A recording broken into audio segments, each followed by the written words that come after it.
Oke, pada kali ini kita akan belajar tentang distribusi frekuensi, khususnya di sini dengan tema mengubah data mentah menjadi informasi yang bermakna. Oke, kita mulai.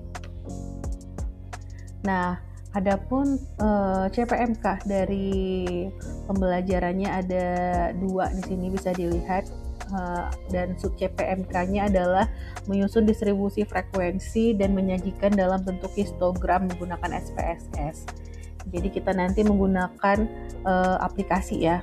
Nah, di mana juga tujuan pembelajarannya mahasiswa mampu menganalisa data penelitian dalam daftar distribusi frekuensi secara manual dan membuat histogramnya dengan SPSS. Jadi kita cari dulu secara manual, baru kita ngeliat nih datanya seperti apa dengan SPSS. Oke, kira-kira tahu nggak sih tentang pembelajaran kali ini distribusi frekuensi? Nanti ketika kalian jadi guru, kalian akan dihadapkan dengan banyak sekali nilai siswa. Misalkan ada 1 kelas, 2 kelas, 3 kelas, misalkan harus dilihat mana sih siswa saya yang bisa dalam materi saya itu siapa, nilai paling tinggi siapa, nilai paling rendah siapa. Nah, nilai paling banyak di mana. Nah, itu ketika nilainya udah di atas 30, di atas 20, itu mungkin kita akan kesulitan untuk melihat mana yang paling banyak, mana yang paling sedikit, mana yang paling tinggi, dan segala macam. Nah, di sini kita akan bahas materinya itu distribusi frekuensi. Nah, di sini juga akan disajikan tabel dan nanti kita akan belajar cara menggunakan atau mengaplikasikan SPSS untuk mengetahui bagaimana cara membuat histogramnya. Tuh. Nih seperti yang saya katakan tadi, misalkan dalam suatu kelas, ini berdasarkan penelitian misalkan ya, satu kelas ada 28 anak atau 28 siswa. Nih, nilainya dari 58 sampai 90 secara acak ya misalkan ya. Nah, di situ bisakah nggak kita menjelaskan kondisi hanya dalam 1 menit? Misalkan ditanya kepada kalian nih, nanti ketika kalian jadi guru misalkan ya.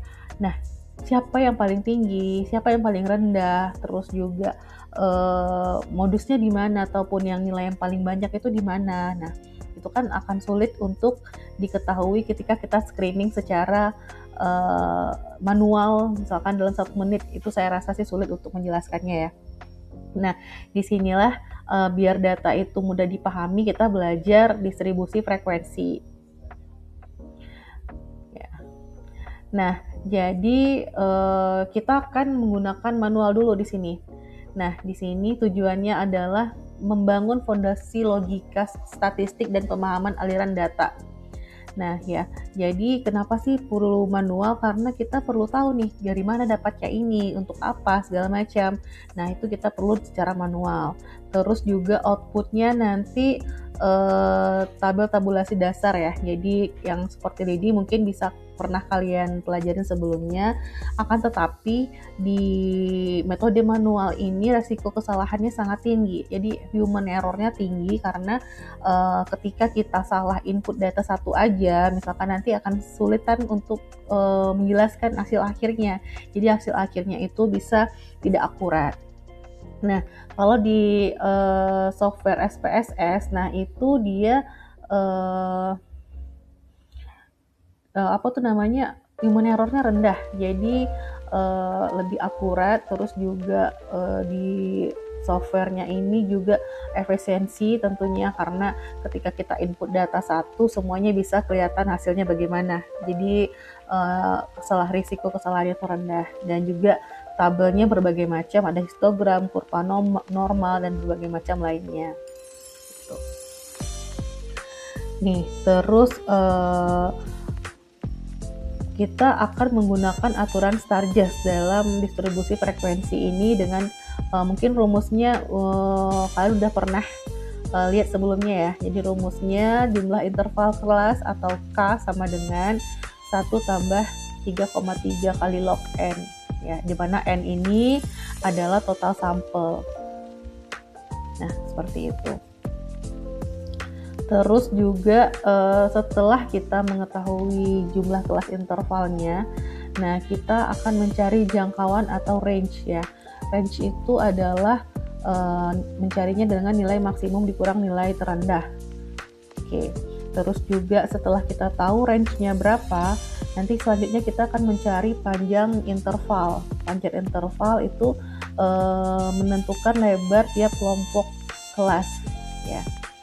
Nah, itu untuk rumusnya P sama dengan R per K ya. Jadi R ini adalah range tadi, terus K itu adalah panjang kelas. Nah, ya, banyak kelas, sorry. Nah, terus ketiga adalah tabulasi. Jadi masukkan setiap data ke kelas interval menggunakan sistem tali. Nanti kita akan lihat tabelnya ya. Nah, seperti ini. Nih, jadi tadi kan kita peroleh bahwa banyak kelasnya itu ada berapa, misalkan ya di sini ini banyak kelas itu adalah 1, 2, 3, 4, 5, terus intervalnya 50 sampai 58 itu ada 9 nilai, 50, 51 sampai 58.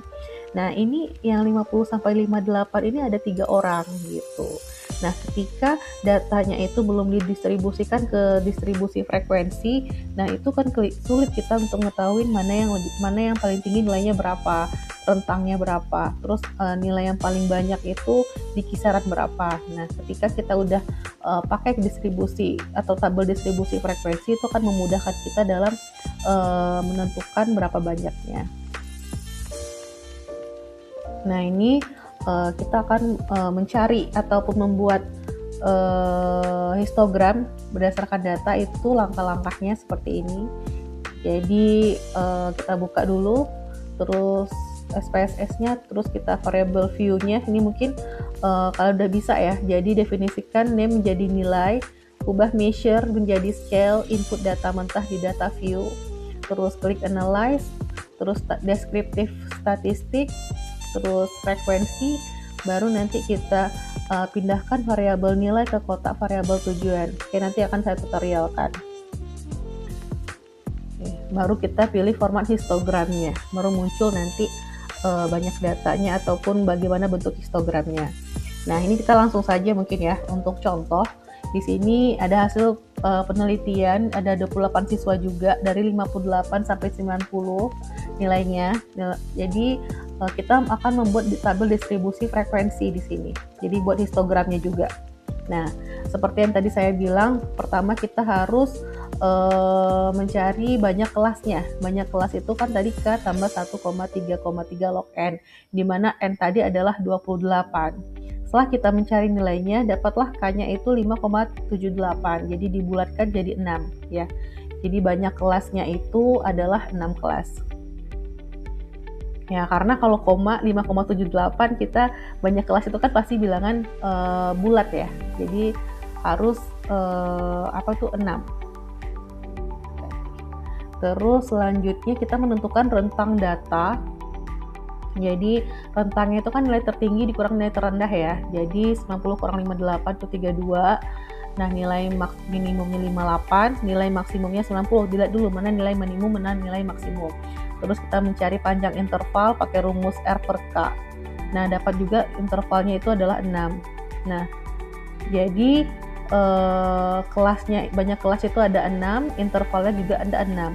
58 sampai 63 itu ada 6. 58, 59, 60, 61, 62, 63.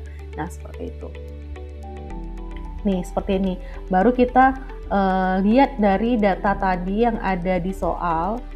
Nah, itu kira-kira nilai yang 58 sampai 63 itu berapa orang?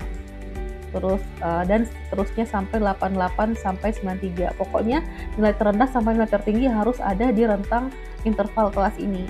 Nah, di sini kelihatan bahwa paling banyak itu ada 8 siswa itu berada di nilai rentang 70 sampai 75. Nah, gitu. Nah, ini kalau kita menulis statistiknya, yaitu yang pertama buka dulu SPSS-nya, terus klik variable view,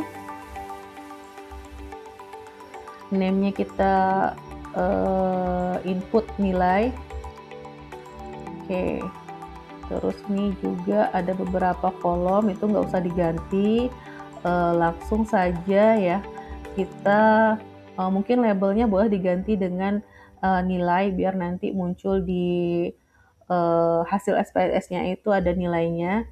Terus measure-nya diganti sama scale.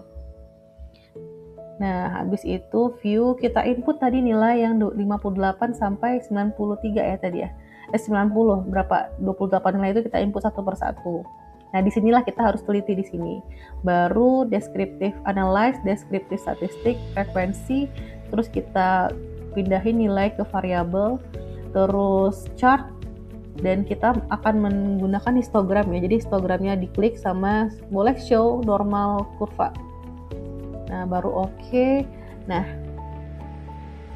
di sini kelihatan ini histogramnya, kurvanya normal. Jadi kelihatan tadi rentang yang mana yang paling tinggi. Nah, di sini lihat kelihatan di sini ya.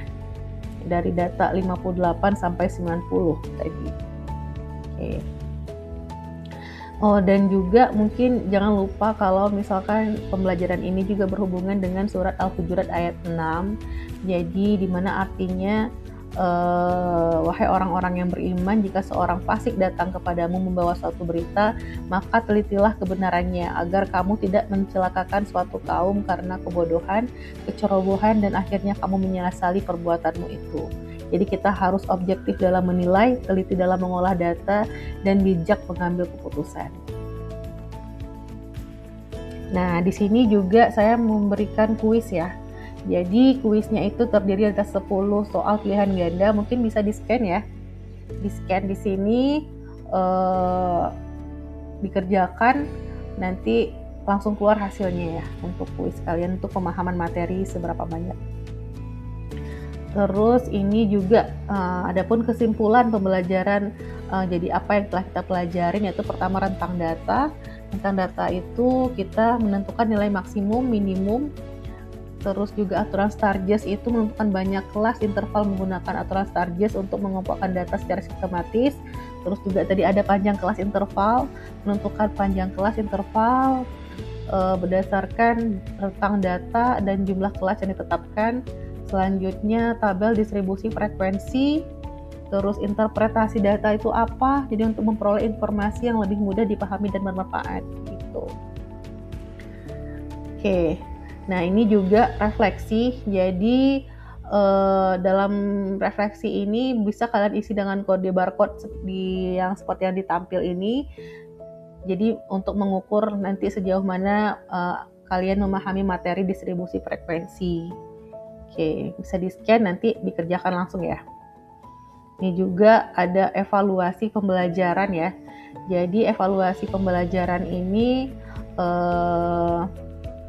untuk selain kuis tadi, ini juga ada soal untuk kalian kerjakan ya. Dikerjakan evaluasi ini sama seperti contoh yang diberikan tadi. Gitu. Untuk latihan soal lah, sejauh mana kalian memahaminya. Oke, mungkin cukup sekian untuk materi distribusi frekuensi. Saya harap kalian dapat memahaminya dan dapat mempelajarinya dengan baik.